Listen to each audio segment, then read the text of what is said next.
Hello and welcome to the first Togo European Union Business Forum, where investors across Europe and of course Africa will be meeting the government officials in Togo to pitch as well as take advantage of existing investment opportunities within the country. Togo will also seize the opportunity of the Business Forum to re-emphasize its position that the country is indeed open for business. Many thanks to you for joining us. I am CHRISTY. Welcome.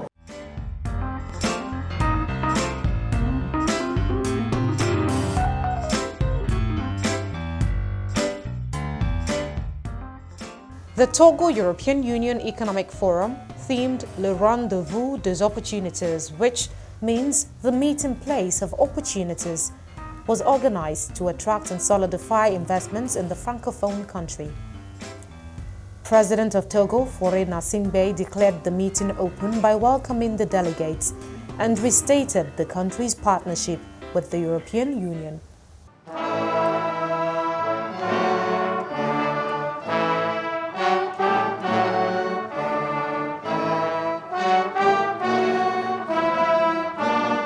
Solidarity between Europe and Togo will be indeed at the heart of our discussions during these 2 days.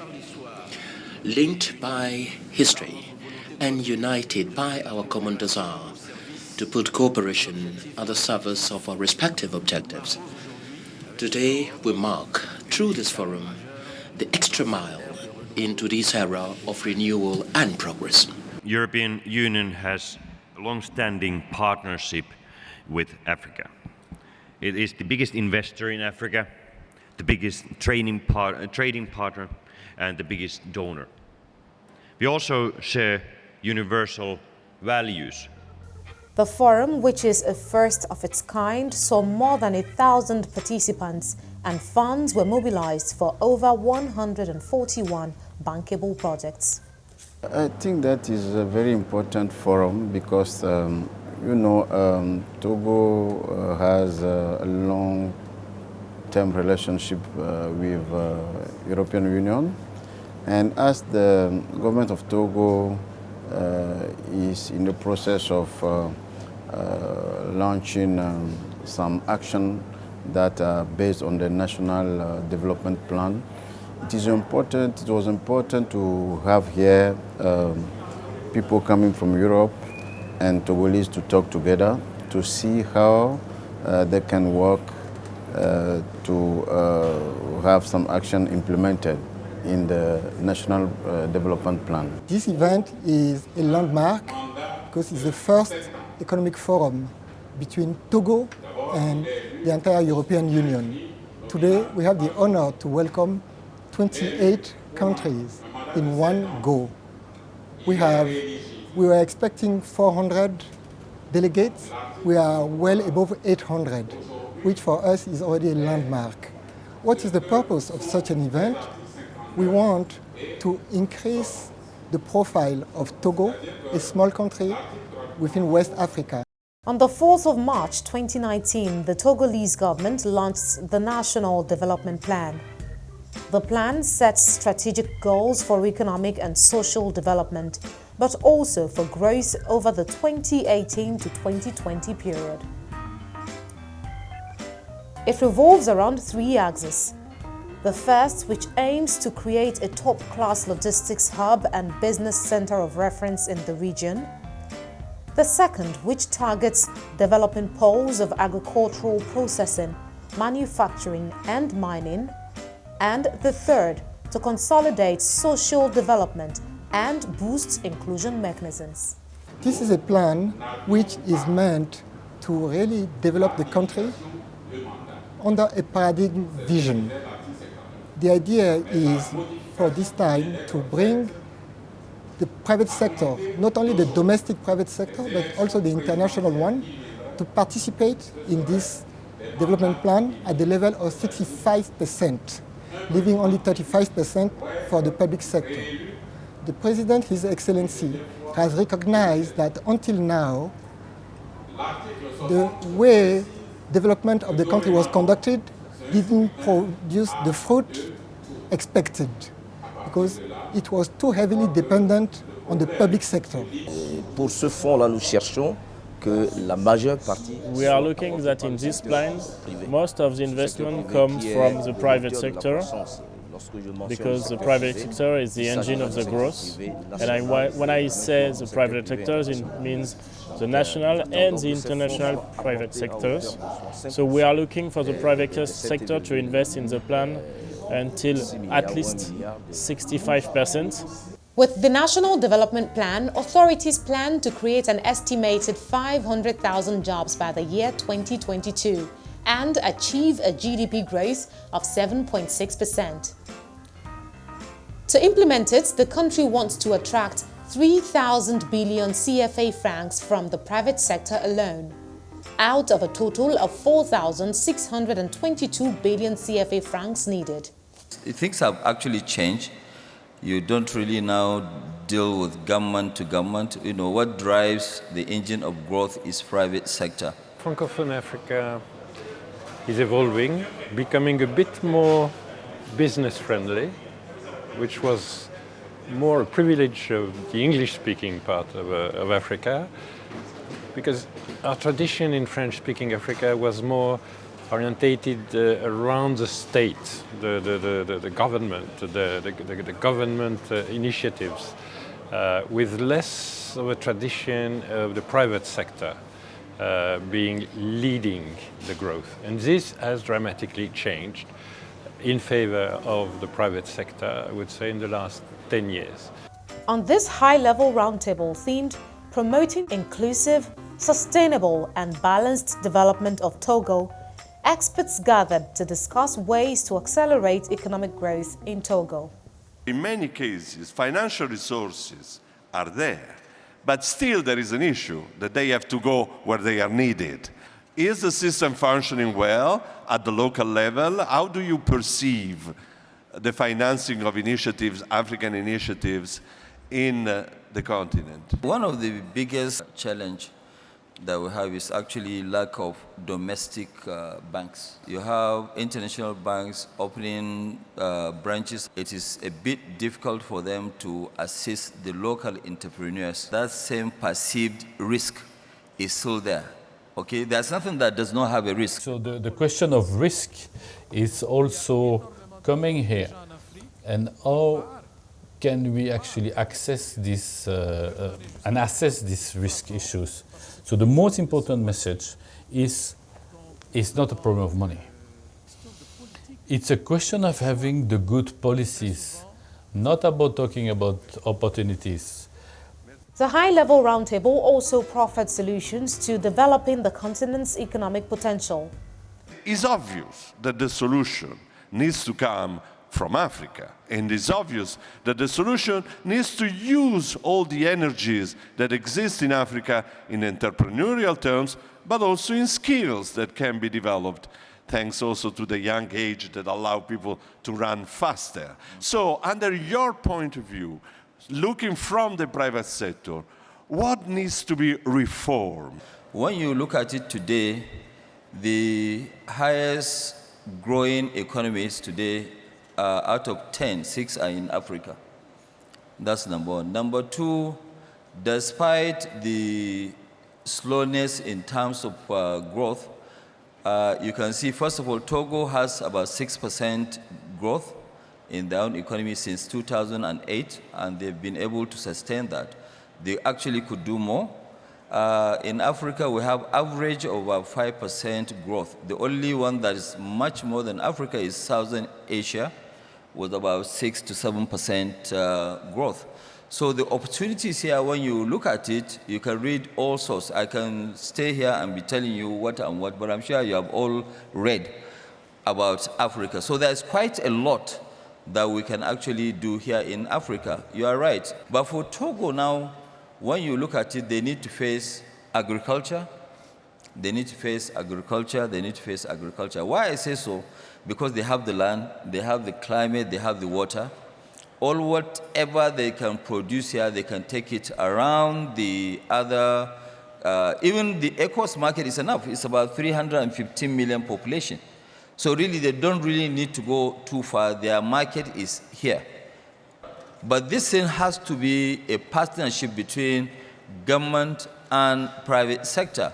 What I would have loved to see in terms of this partnership between Togo and European Union is to now say, okay, fine, we do like AGOA, where they allow Togo to produce all the garments that are possible to be exported to Europe. Togo produced one of the best cottons in the world. The wax, we see the result. Cotton, yes. So if they produce cotton, the only thing that they need to do is not only to export cotton, they should either export the yarn or they should export garments which are needed all over the world. They should take to Europe, they should take to America. This is why now you can have an inclusive growth. The port of Lomé tripled its capacity from 311,500 containers in 2013 to 1.1 million in 2017. With a depth of 16.60 meters, the port of Lomé is the only deep water port on the West African coast that can accommodate third-generation ships. The port is well connected and goods can be delivered to several West African capitals in a single day. Its success is also largely due to the commissioning of the Lomé container terminal, which handles about 75% of the containers shipped through the port of Lomé.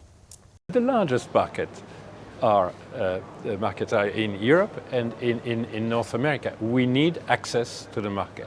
We need well-negotiated, privileged, if we can, access to the market. So we cannot do alone or even all together in Africa with no access to the world. And we need some imports, be it technological or some raw materials, but we need to be open on the world. And look at this country.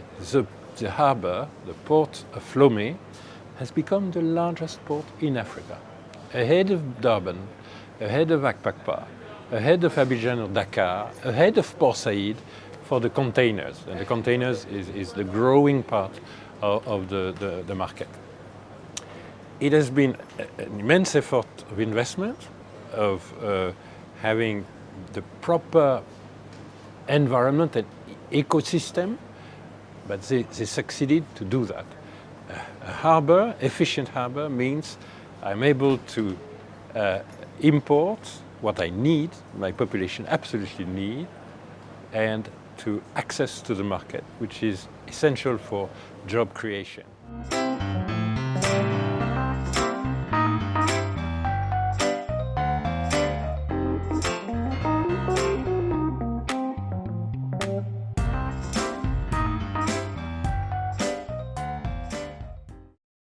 You're watching highlights of the first Togo European Union Business Forum. More to come after the break. Stay with us.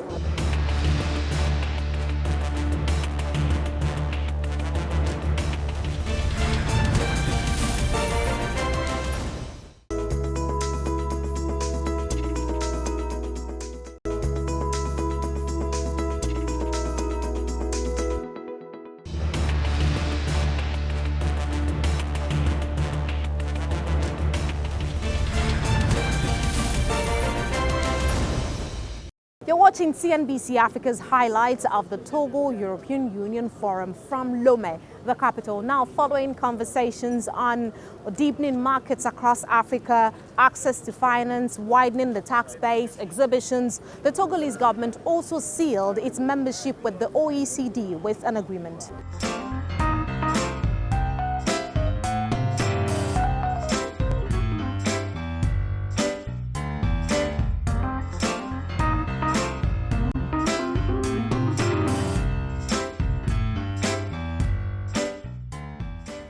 A key highlight to the Togo European Union Forum is the signing of the accession agreement of Togo's admission to OECD's Development Center membership.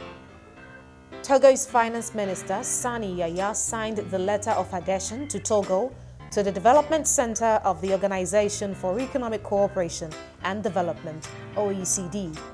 This was in the presence of the center's director, Mario Pazzini.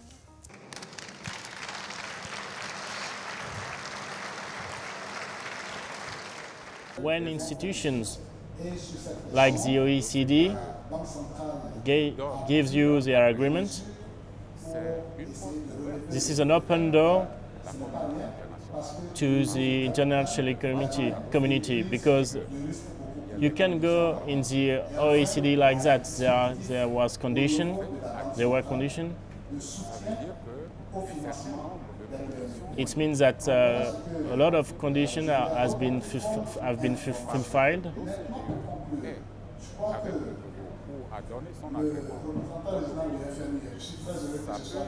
The fact that the OECD gives its agreement is an indicator for the other economic and public actors to cooperate with us.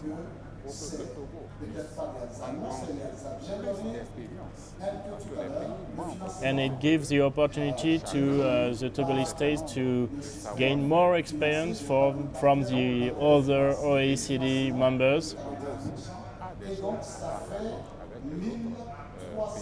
And we can share with them a lot of things and experience. It's an opportunity.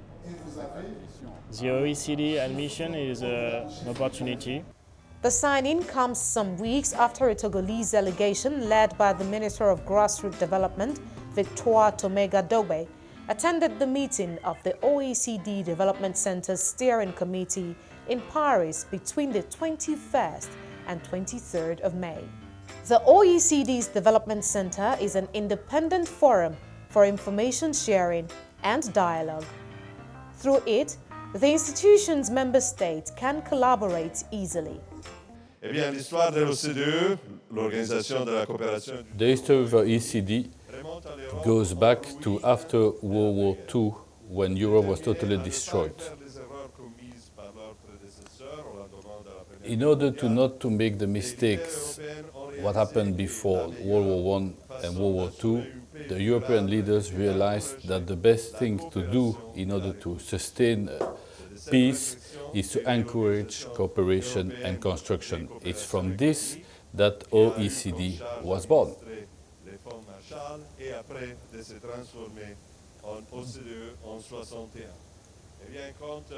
It had to implement the Marshall Plan, obviously. The people around the table are all the people that were affected by the war, but not all the poorest. So John Fitzgerald Kennedy proposed the creation of a center where the developed countries and the developing countries could discuss about their own experience, about public policies, and around that table everybody would have the same voice. Another critical highlight of the forum is the launch of the EU-Togo Chamber of Commerce and the signing of the MOU between the Chamber of Commerce and Industry of Togo and Commerce France. The launch of the Eurocham results from the will of European investors established in Togo to have an institution that will defend their rights in the country. This new entity will build and consolidate relations between Togo and Europe.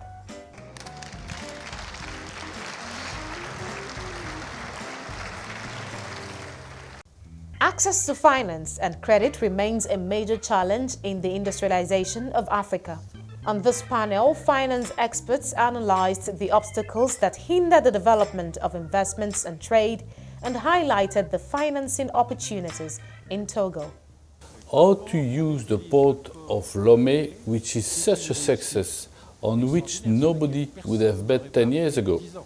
So how do we use it, this port, with all the corridor from all the sub-region? This is really unique. How to use this port is really the question. And Togo is so well advanced in terms of maritime security, the blue ocean economy, and it's the first port in Africa. Togo is one of the world's largest producers of phosphate and enjoys vast iron ore and limestone reserves. The annual GDP growth of 5.5% was sustained by enhanced agricultural production, the rise in investments, in particular in infrastructure and transport, and increased production in the extractive industries. When you look at phosphate, Togo has one of the best. Togo should actually be producing fertilizer. They should not, I advise that they should not take their raw materials out there to be processed. You know, because the biggest challenge that we have in Africa is that we are used to exporting our raw materials to be processed elsewhere. It's so important for the branding of Togo. You already mentioned what Togo did, but Togo has already done the low-hanging fruits reforms that were quite easy to do. So now the next step is to focus on structural reforms. When we talk about structural, it's basically the digital reforms. When we spoke about the digital reforms, Togo started already, especially on the fiscal side. But how can you make this actually broader? Between 2018 and 2019, Togo climbed 19 places on the World Bank's Ease of Doing Business ranking. And the International Monetary Fund recently celebrated Togo's structural economic reforms, classifying it as the 6th fastest reforming country globally.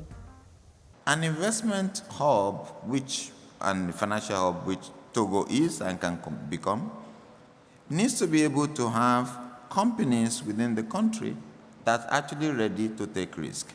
And I've heard a lot of, through yesterday and sometimes today, talking about savings, financial, and financing. The challenge of Africa is not that we don't have money, but you don't use money to make investment. You need trust to make investment. If you look at our banks today, they have money, but they don't have loans. So the only thing that is missing is a trust. And that trust can then be established by making sure that the legal system allows whoever is owing people to pay.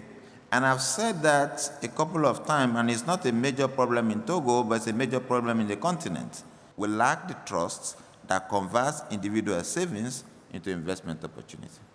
Togo's economy has grown significantly over the past few years, but the country still needs a significant amount of investments to actualize its development goals. Our growth rate is 5%, and that in 2022 we want to raise this rate growth to 6.7%. We need to gain 2%. And how do we do this? We do it in improving the climate of business. And for this, we have two opportunities. First, the harbor of Lomé, which is the first deep water harbor in the sub-area, and it has benefited from improvements these last years, and now is the only harbor able to welcome the third generation ships and to redistribute the traffic between all the harbors of the sub-region. When you come to Togo with a lot of investment, you've got a tax refund. It means that the tax you have to pay are decreased. And if you want to set up a business in Togo to create jobs, you also have a tax refund, very significant. These are mechanisms to attract private operators and investors and make our country attractive. We need a bit of foreign direct investment. We need them. So for Togo, it's important to have a dialogue with Europe, because Europe, like China, like India, like North America, but they are partners. We need foreign direct investment. It is a small part of the total investment. In Africa, it is 4% of GDP, and the total investment is more something like 20% of GDP. So our investments are endogenous, but in terms of transfer of technology and addition of resources, financial resources, we need foreign direct investment. And we need markets. We need to be able to sell. We cannot do alone or even all together in Africa with no access to the world. And we need some imports, be it technological or some raw materials, but we need to be open on the world. During the two-day forum, the private sector presented over 100 bankable projects in search of equity and strategic partnerships with foreign investors and financiers. Progress is always a journey of solidarity. We are all the more convinced that it is your mobilization that led to the success of this important meeting. Togo European Union Economic Forum is the first of its kind, but the Togolese government has declared its intention to hold the forum every 2 years.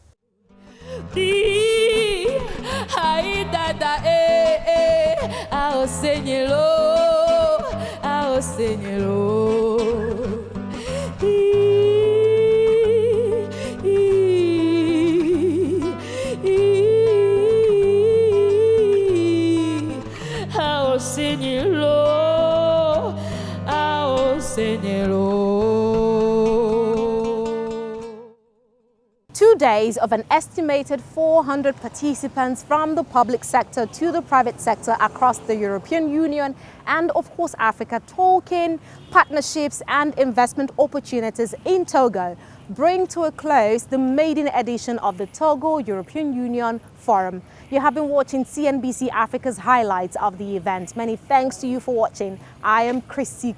Goodbye.